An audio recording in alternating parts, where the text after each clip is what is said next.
Let's talk about unmasking neurodivergence and some of the things that are going to happen when you do that. For me, one of the things that have happened is I am recognizing my own internalized ableism. And when that happens, what I'm really seeing is how some neurotypical norms are kind of weird. And one of those norms that I think is just very strange now that I'm unmasked is this whole idea of not needing context. Like, there's a whole group of people in the world who make decisions and they're perfectly fine without context. How does that how does that work for you? Like, you if you don't know the backstory, how do you know you're making the right choice?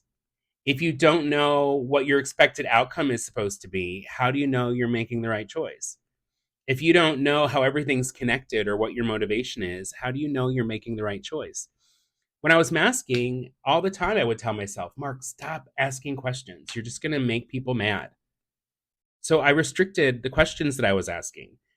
But deep down, I really had a lot of contextual issues and misunderstandings.